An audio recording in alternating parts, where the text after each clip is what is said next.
Good afternoon, everyone. Welcome to this webinar on demystifying carbon offsetting. I'm Katrina Watson. I'm the Net Zero Training Manager here at Green Economy, and I will be introducing you to our panelists in just a few seconds.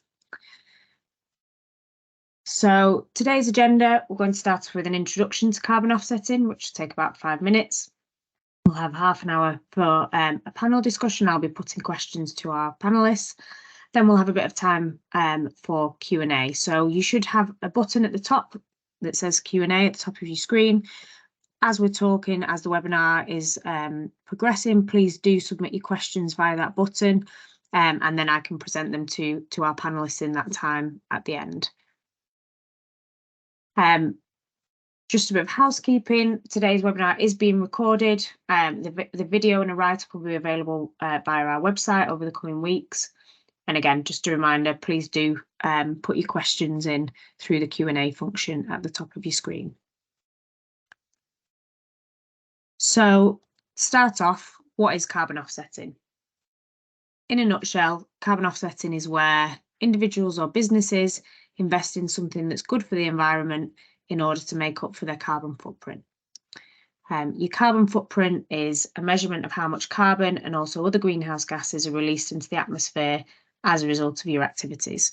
And just to note, when we're going through this webinar, we'll keep talking about carbon. What we're actually referring to there is carbon dioxide equivalent, which does include carbon dioxide, but also the other less common but more potent greenhouse gases such as methane or nitrous oxide. Carbon footprint is just a neat way of measuring them all in one measurement. So your carbon footprint takes into account the impact of how you travel, the things that you buy, the waste that you create, and the services that you use. So if you've measured your carbon footprint and you've put 10 tonnes of carbon into the atmosphere in the last year, in order to carbon offset, you need to fund projects that would either take out 10 tonnes of carbon dioxide or save 10 tonnes of CO2 from being emitted somewhere else. You're essentially trying to undo the damage to the environment that's resulted from you going about your business. So just as an example, when a tree is planted, it takes in carbon dioxide in order to grow. So tree planting, rewilding, and other projects that involve increasing the number of plants in an area are often popular choices for carbon offsetting.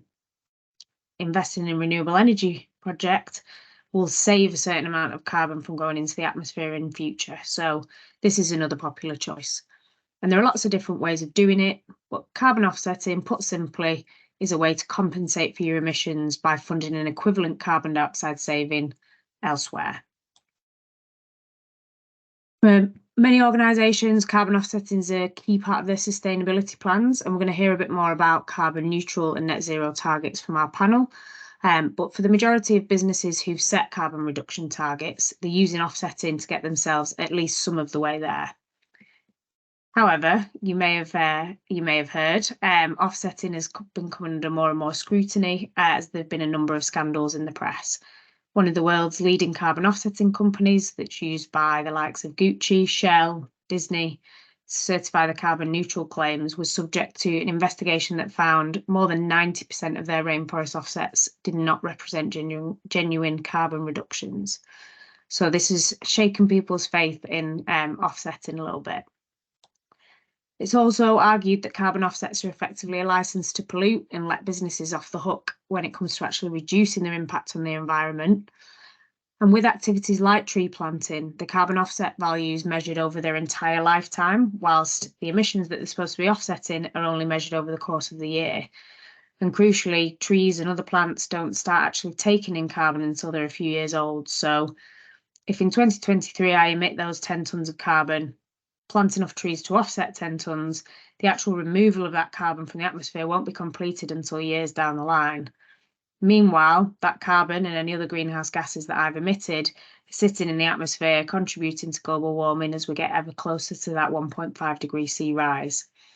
And that's all assuming that the tree doesn't get cut down or die. Thanks to climate change-induced wildfires, there is a real risk that carbon offsets can literally go up in flames if tree planting is part of your main strategy. So we're going to explore all of this and more over the next 45 minutes. Again, we're going to have that time at the end for you to ask questions, so please do keep submitting your questions via the Q&A function. But first of all, I'd like to give our panel the opportunity to introduce themselves and tell you a little bit about what they do. So I'm going to go to Bex first. Can you tell us a bit about green economy? Hi everyone. So my name is Bex Bocock. I work with Green Economy, and essentially you can sort of split.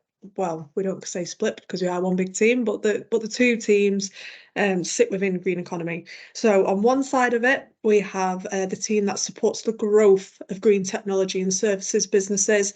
They also look after the marketplace, which is essentially a directory of green technology providers. But the work that I sort of do is more on the decarbonisation side, so actually helping any business of any size, of any sector, to decarbonise. So what this typically includes, it could be one-to-one resource efficiency audits to help you to identify opportunities for carbon and cost reduction.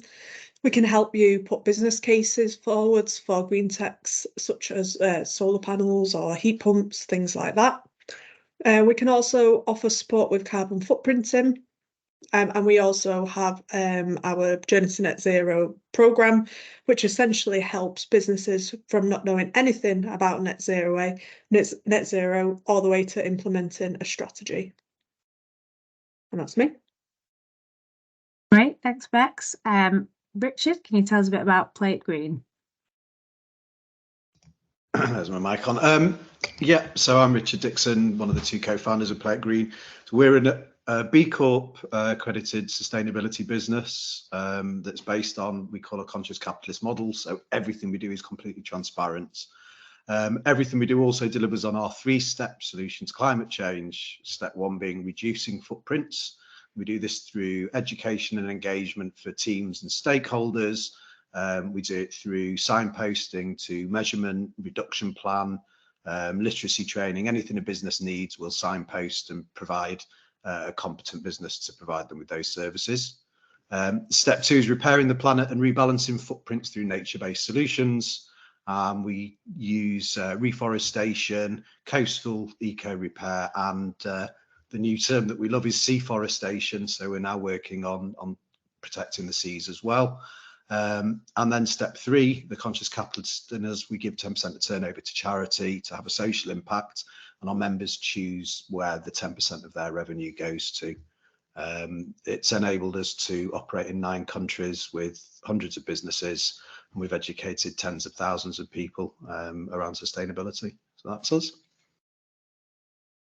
Brilliant, thank you. And last but not least, Chantal from Eco Offset. Hi, good afternoon everyone. I'm Chantal Bramwood from Eco Offset. I'm an environmental consultant and I work with businesses from sole traders up to multinational companies across travel, pharmaceutical, veterinary, all different businesses who are all trying to have a positive impact on their carbon emissions and their sustainability in general. We do carbon footprinting, helping companies get a handle on their scopes 1, 2, and particularly scope 3 for the bigger companies, trying to get into that value chain and really understand where their wider emissions are, and not always within their own 4 walls. We look at science-based targets, net zero long-term planning, and we do help customers with offsetting as well if that's something that is right for them. We give to 1% for the Planet. We've been members of them since we formed just over 3 years ago, and we're also members of the Good Business Charter.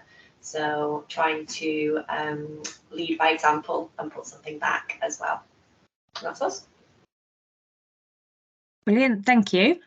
We'll get into the discussion then. So we'll start off with a question for Bex. Can you tell us what's the difference between carbon neutral and net zero, and what role does carbon offsetting play in those? Yes, so when we're talking about carbon neutral, this is sort of achieved when CO2 emissions are balanced by CO2 offsets or removal, shall we say, and that is primarily done by offsetting. So essentially what you could do as a business is you could calculate your carbon footprint today, work out what your footprint is, and buy the offsets to that value, and then you could become a carbon neutral company. Some things to be mindful of when we're talking about carbon neutral is that it's not synonymous with greenhouse gas neutral or climate neutral, some other terms that you might come across, and this is because it only refers to carbon. And how we sort of view it is, that carbon neutrality is an intermediate action. So it's not a long-term goal. Your long-term goals are things like net zero, but you could do it today and be carbon neutral parallel to becoming net zero. So when we talk about net zero, this is where a company reduces its emissions. So that could be following the science-based pathway. So essentially you're reducing your emissions as far as possible and then offsetting that very, very small amount. And that's sort of this idea with net zero. Brilliant, thank you. And if anyone wants more details on that, if you look at the Science Based Targets Initiative or the UN Race to Zero website, there's a bit more info on what those targets mean as well. Great.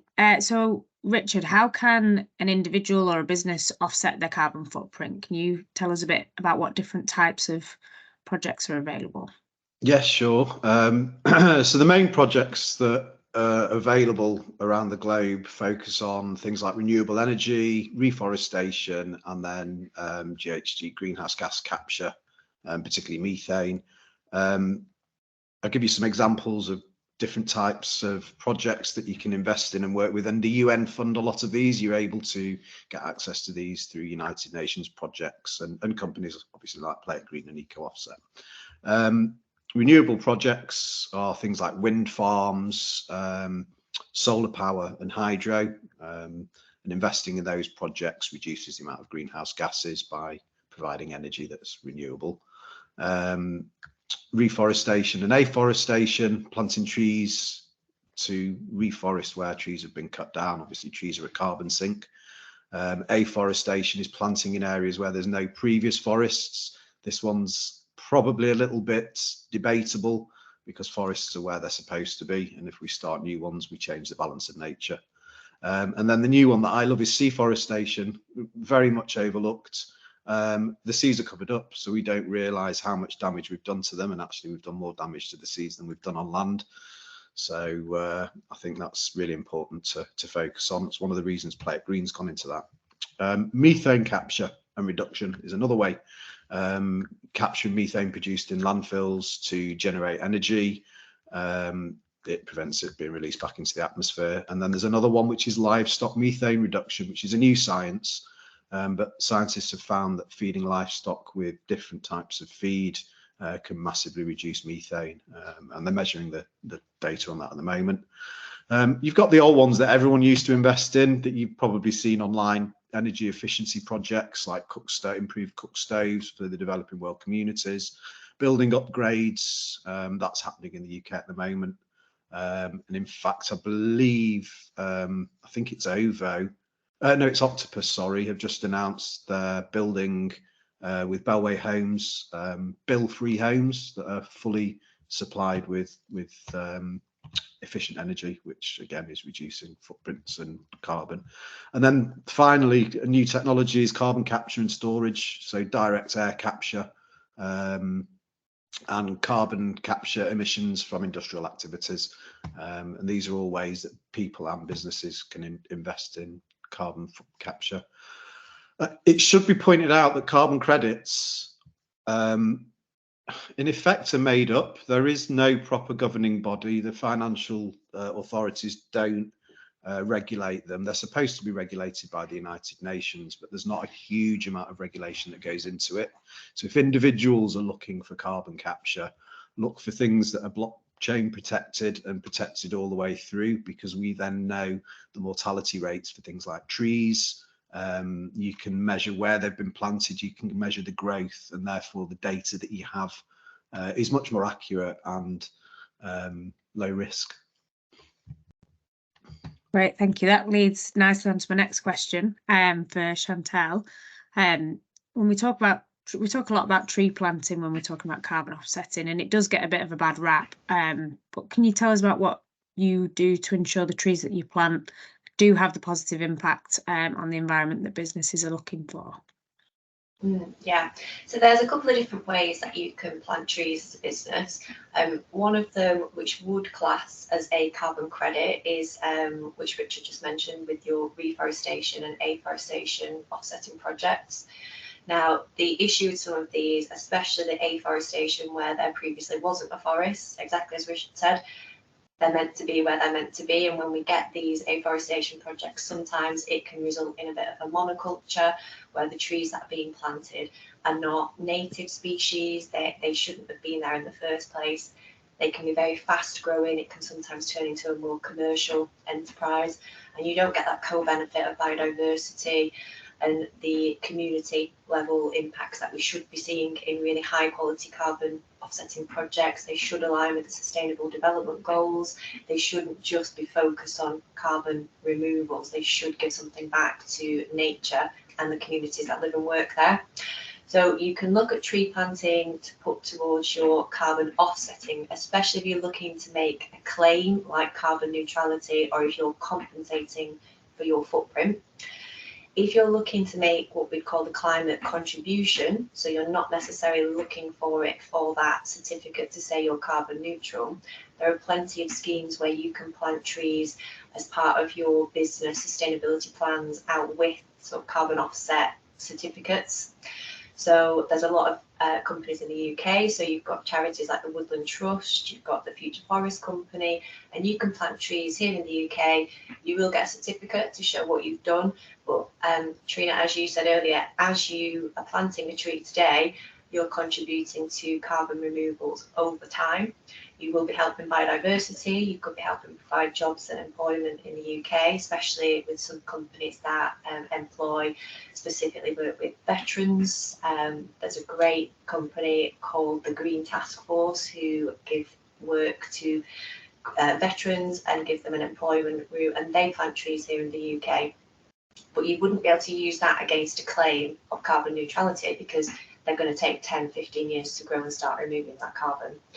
So when we look at tree planting to use as a carbon offset, because that is the focus of today, we're looking at projects that give us a permanence. So we want to know that those trees are still going to be there in 10, 20, 50 years.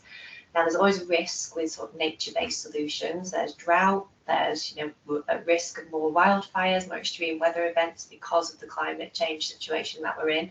So there's never guarantees that these things won't happen, but you want to see evidence that the project owner or operator has taken as many steps as they can to make sure that those things aren't going to happen.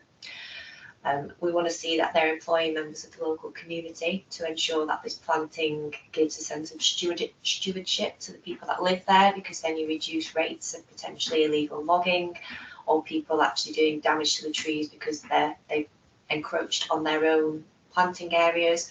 Some of these species of trees that are planted could be food providing trees, which again gives that sense of ownership to communities where they can see a mutual benefit aside from the carbon reduction.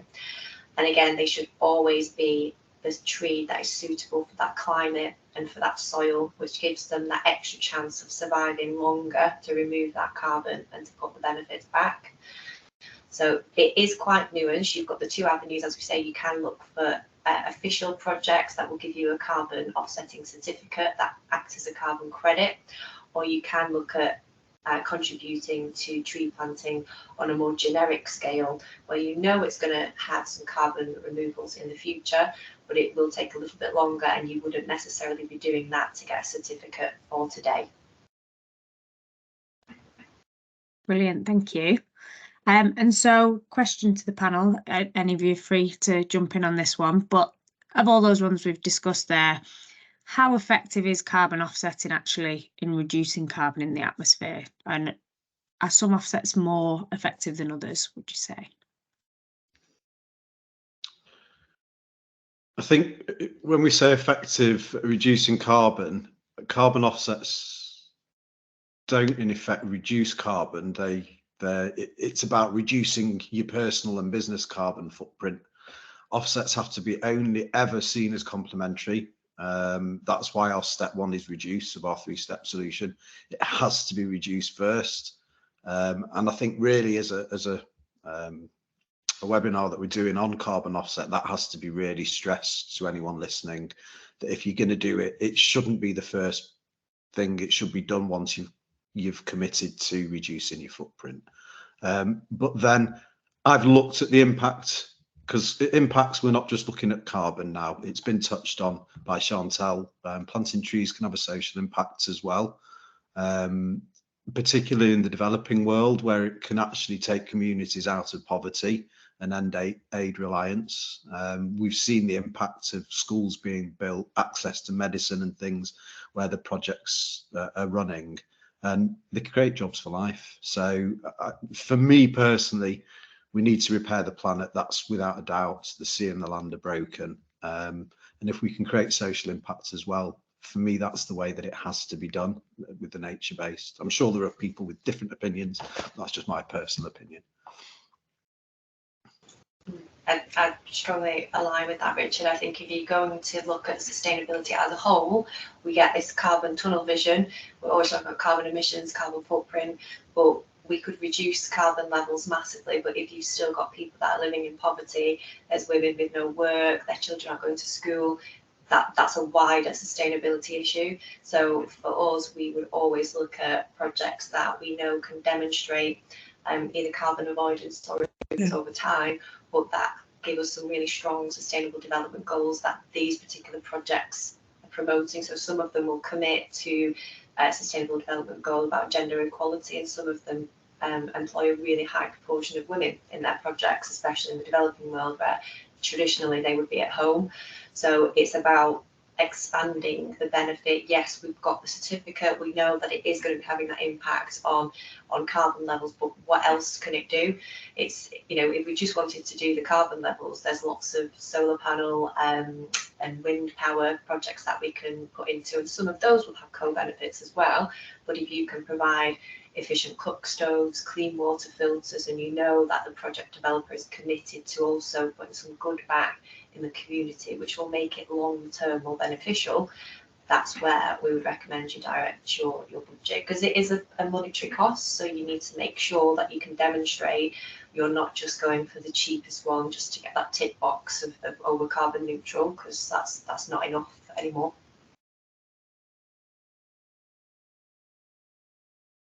Yeah, for sure.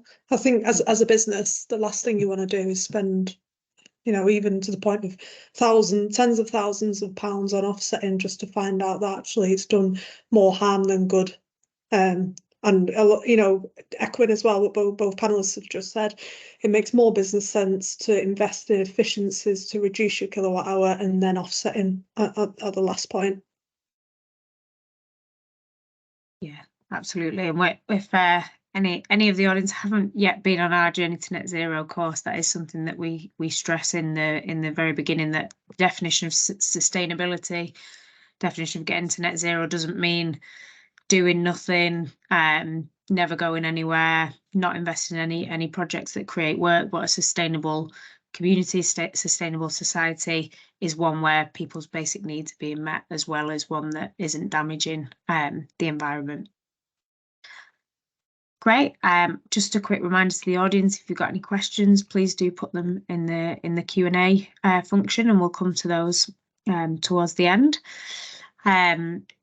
But leading on to our next section, I think that ties in quite nicely, talking about other things that you can do around carbon offsetting. I'll start with you, Bex, but what would you recommend to businesses before offsetting? What else can they do before they start buying carbon credits?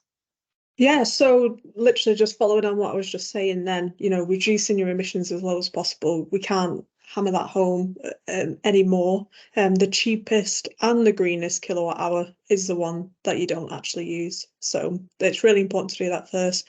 Improving those efficiencies, invest in green technologies, and then start to think about offsetting. Or what you can do is you can, instead of offsetting, you can do something called insetting, which is an alternative to offsetting. So insetting is all around reducing your greenhouse gas emissions or increasing your greenhouse gas removals through a company's value chain.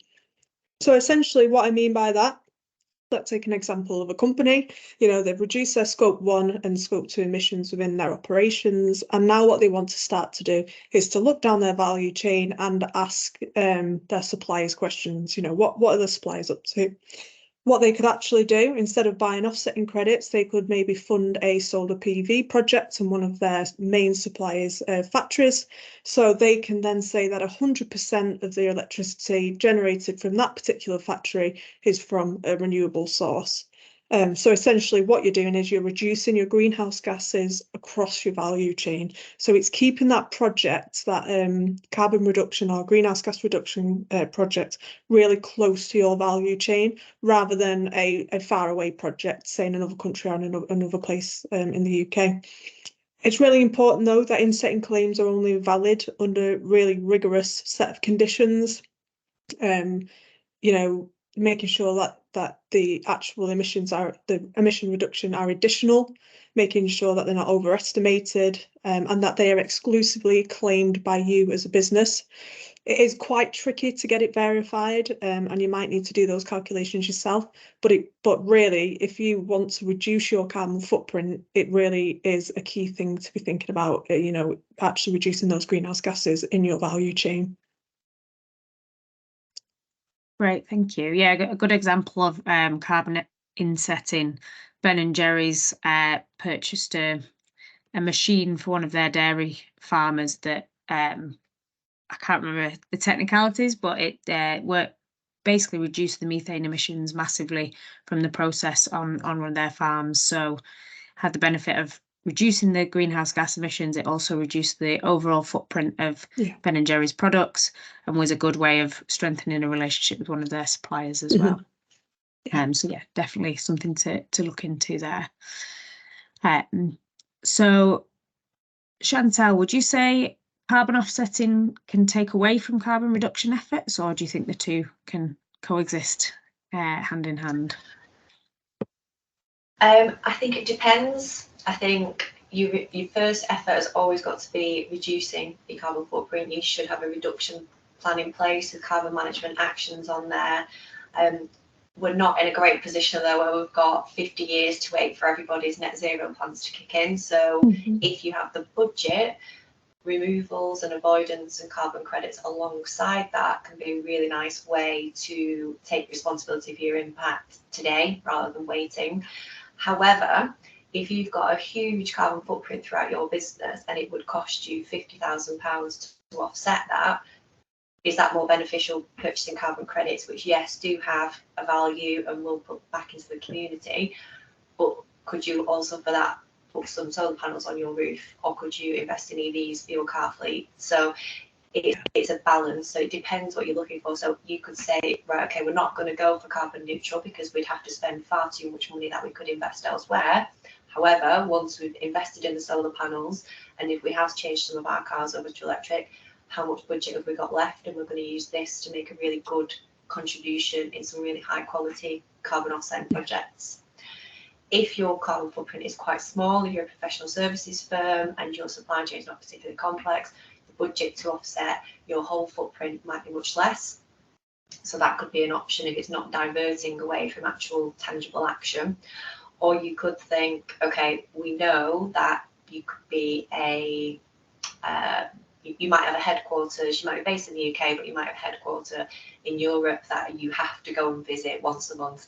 Once you've explored, you know, could you get the Eurostar or could you do it virtually? If you have to fly as a business, you could say we're going to offset all of our flights until we've moved to that more sustainable transport mode. Or it could be, you know, if you're on oil central heating at home, you could just commit to offset that until you're in a position to change away from oil. So it's quite nuanced. That's why, you know, it'd be great to, if you're thinking about offsetting for your business, have a conversation with Green Economy, with Richard, with me, and discuss what's best for you, because it isn't the most sensible thing to do, and it's certainly never something you should just jump to immediately, because we should be directing our budgets and investments to reduction efforts first.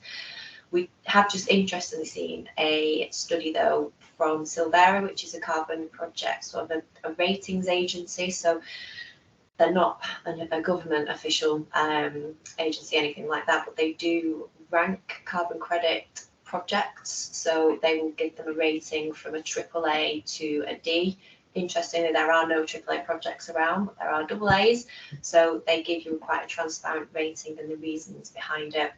And a recent study done by them has shown that out of 100 companies that they looked at their scopes 1 and 2 emissions over 9 years, they were actually decarbonising at a rate almost double compared to those companies that weren't investing in carbon credits. Now, whether that's because these are big publicly reporting companies who are under a lot of scrutiny is debatable, but it does show that if it's done in the right way, focuses the mind of the wider company, they can be a really good tool as part of your overall strategy. It should never just be the one thing. So yeah, it's quite nuanced, but if you can do it and it's not going to divert attention, fantastic. Otherwise, it should be focused on reduction and management. Brilliant, thank you. And so with some of the potential challenges or potential scandals that have come up with carbon offsetting, I think there is sometimes a fear of businesses that they'll be seen to be greenwashing if they're focusing too much on carbon offsetting. So Richard, do you want to talk a little bit about how organisations can avoid this and why it shouldn't stop them taking action? Yeah, sure. To be honest, the fear of being accused of greenwashing and getting it wrong is one of the biggest obstacles to businesses starting on the sustainability journey. I've spoken to so many company owners that are just scared and don't want to commit to anything. Just to define greenwashing, greenwashing occurs when an organisation exaggerates or falsely claims to be environmentally friendly or to be doing sustainability to attract consumers without actually implementing anything meaningful. There's lots of ways to avoid it, but the most important way is to adopt transparent and credible practices.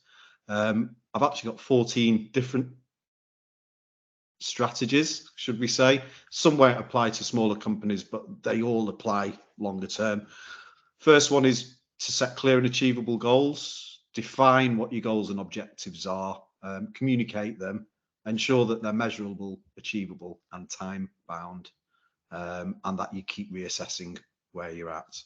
That way, if you do make mistakes or something doesn't work and you've been transparent and open about it, it can actually be a win, because you're showing honesty, openness.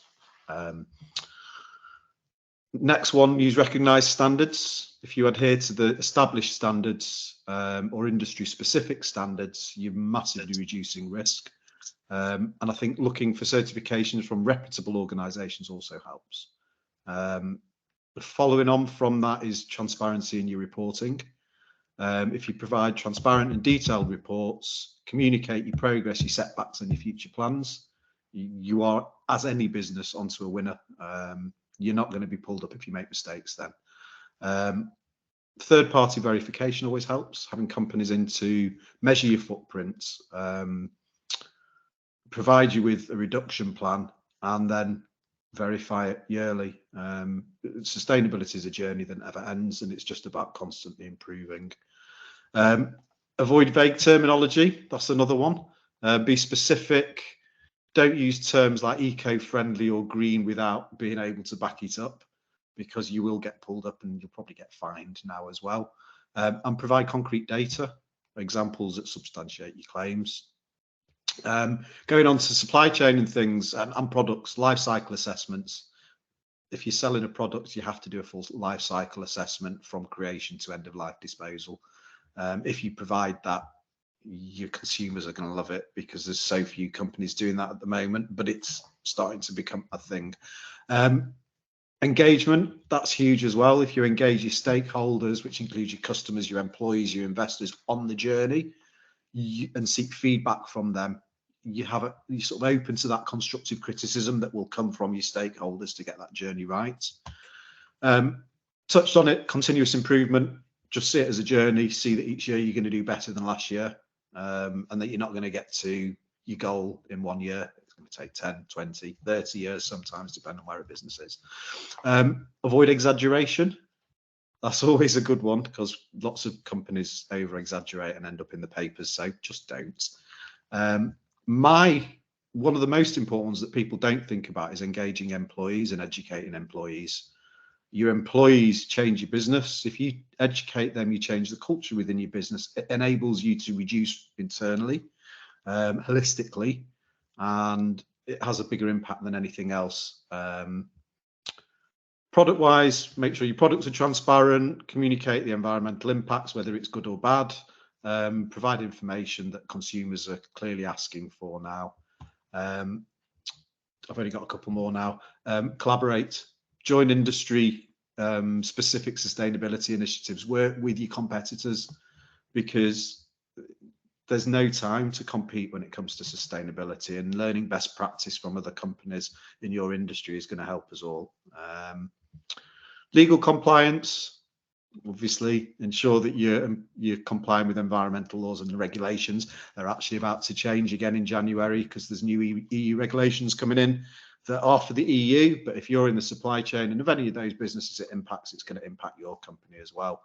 And then ethical sourcing, make sure your supply chain sources ethically, because it will come back and bite you if you don't. I think if you implement all those, you'll build trust with consumers, with stakeholders. It demonstrates genuine commitment, and you aren't going to get accused of greenwashing even if you get things wrong. That's it. Brilliant, thank you. Great, well that's the conclusion of the pre-prepared questions. So we're going to move on to our audience Q&A now.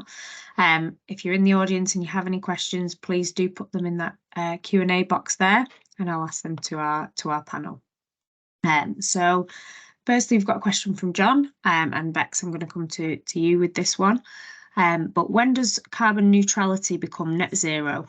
By how much would you need to reduce emissions before looking at offsetting for a target to be considered net zero rather than carbon neutral? Yeah, thanks, John. So if you was going to align yourself with something like Science-Based Targets Initiative to set your net zero targets, essentially what they say is that most companies are required to reduce their emissions, so their baseline emissions, by at least 90% to reach net zero.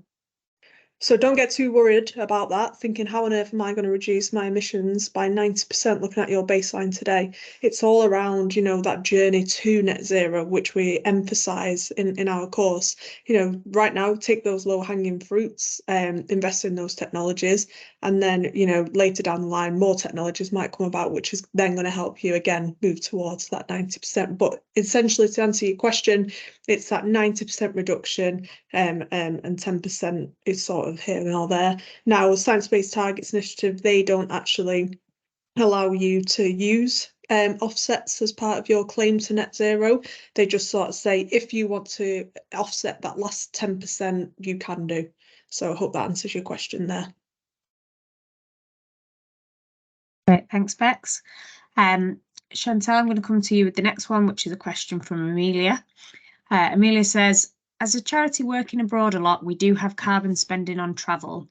Is there any recommended flight offsetting that has been vetted? Of course, flying as little as possible is ideal, but not always possible due to time and money barriers and airline sponsorship. We're working to reduce our emissions as a venue, but travel is much harder for us as a touring company. Would you recommend avoiding the airline's own offsetting and seek a company outside of that? It's a great question. It's so difficult with flying because, you know, as we touched on earlier, for some companies you are going to have an element of travel if it is a business need. You're already reducing, which is great.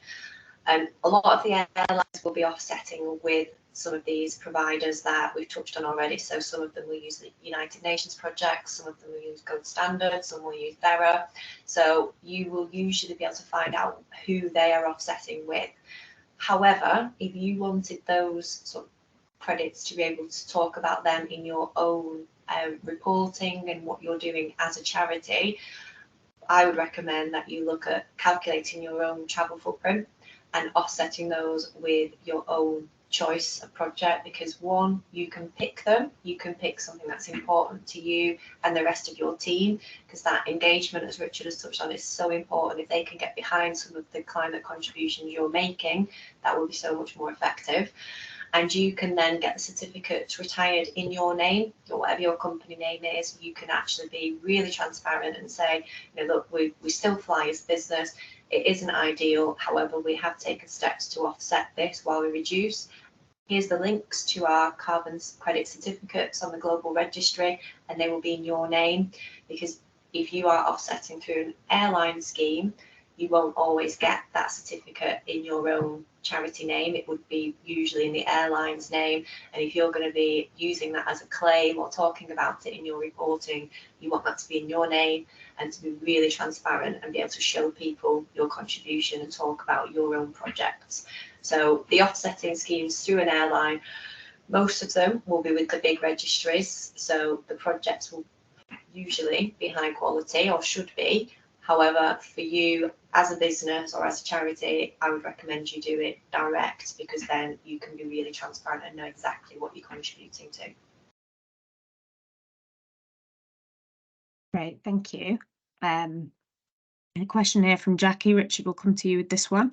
But on these questions, if either any of the other panelists want to jump in after I've asked it to a certain person, please, just let me know. And Jackie asks, can you provide solutions to smaller businesses and sole traders with a low carbon footprint, or is offsetting more appropriate for industrial or energy intensive businesses? I can answer that straight away with a yes. Any business has a footprint. We work with sole traders all the way up to companies like G4S. So it's every business and every person makes a difference, and it literally all change starts with individuals. And if you as a sole trader, and we don't think of it, but if you start on the journey, people that you interact with and businesses that you interact with that haven't may do as well. So you have an influence in that way as well through that engagement, going back to engagement and community. And all these changes happen through, we're programmed to be a community-based species. And when we change, and we could go into the dopamine and the reward system of why we do it, but actually it creates change on a broader scale than just your personal change as a business. So in short, yes, everyone needs to do it. It doesn't matter who, we all have an impact. Great, thank you. So next question is a question from Philip, and any of the panel feel free to jump in on this one. But it's about the biodiversity net gain laws, which are coming in force in January 2024. They were supposed to be coming into force in November 23, but it's been pushed back. Can carbon credits be created and sold in conjunction with the new biodiversity net gain laws for property developers, which, taking the BNG units when created, they're created for a minimum of 30 years and have a full habitat maintenance plan in place, and are also under a conservation covenant on the land where the actual units are created?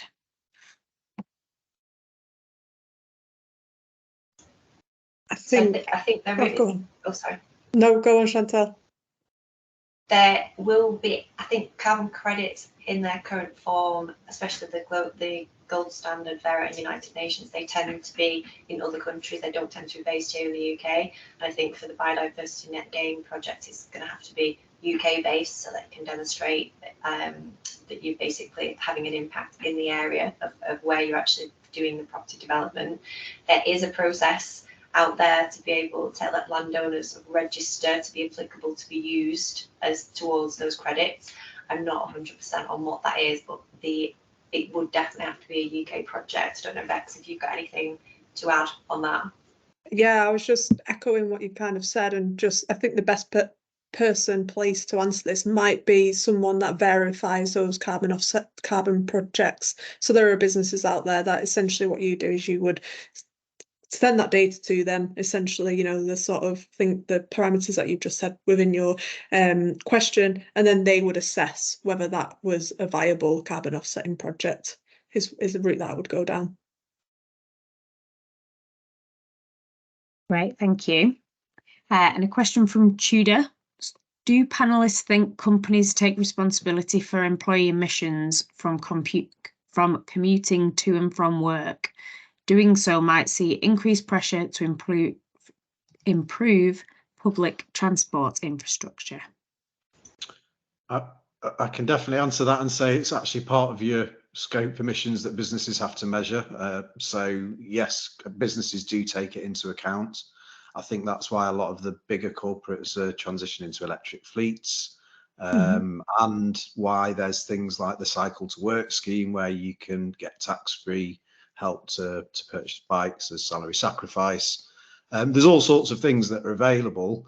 I think that when we start talking about public transport, that's actually out of the hands of the employer, and it's more about local government and what they do. I think Andy Burnham in Manchester's done some tremendous work to make public transport more affordable and accessible.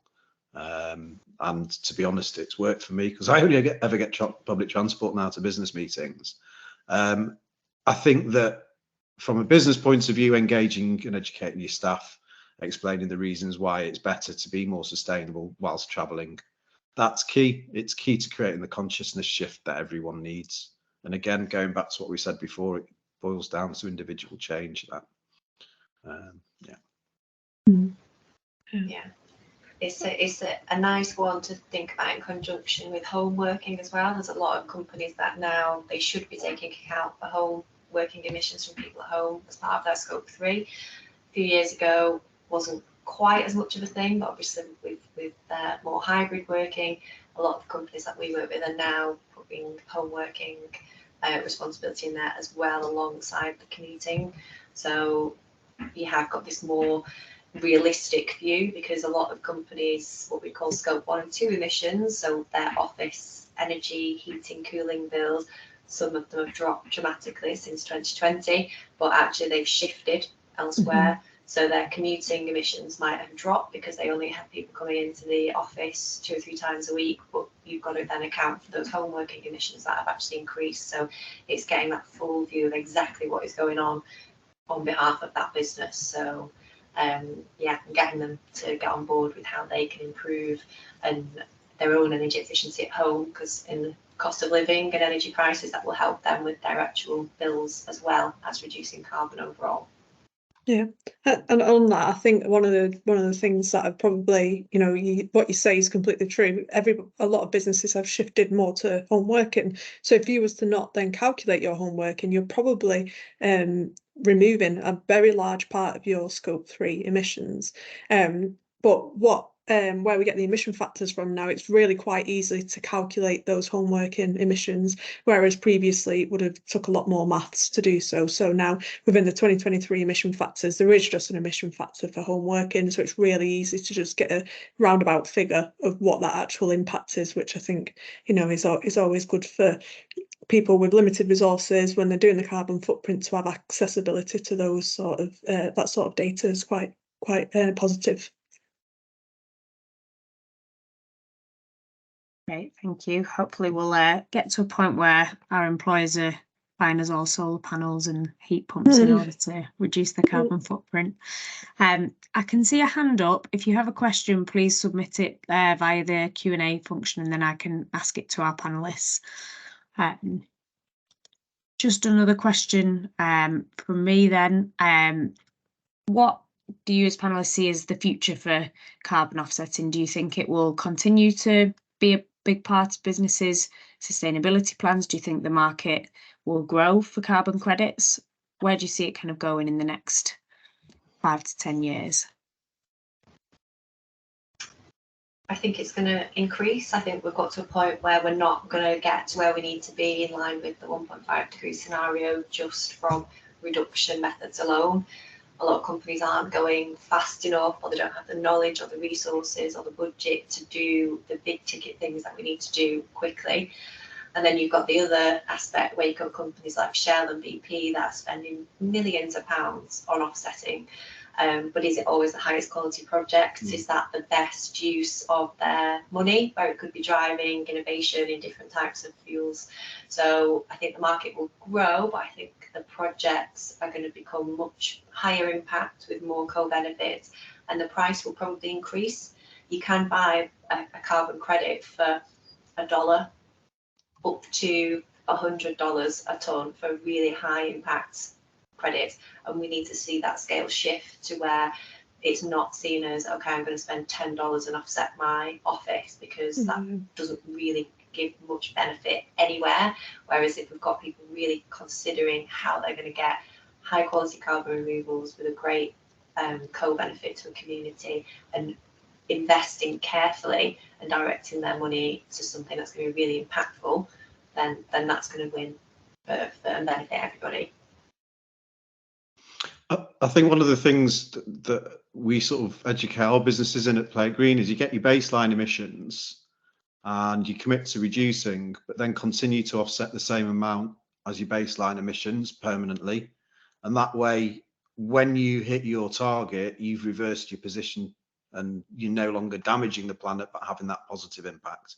And really, if every business did that, all of a sudden, we have this huge acceleration of change, because the positive impacts of the offsetting is getting bigger and bigger each year that business reduces its footprint.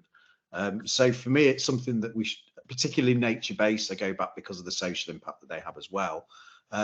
Long term, that should be what every business does. It should be part of your business practice. Conscious capitalism is such that you're not just in it to make a profit and line your shareholders' pockets. The world is the globe, the earth that we take our resources from is one of our stakeholders, and we owe that to give back to that as well, and it should be part of business practice as standard. Yeah, sure. I can only echo what the two panelists have said. You know, I think carbon offsettings are, you know, they are the good ones. You know, the verified projects, they are a real force of good, and they can really accelerate sustainable development across the whole globe. But just making sure that we're choosing good quality carbon offsetting is just really important as well.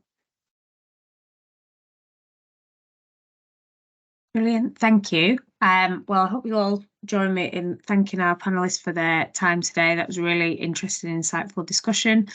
Hopefully you've come away with a bit more understanding of how carbon offsetting works and how to do it right. Before we finish, I'm just going to talk a little bit about some of the services that we offer here at Green Economy.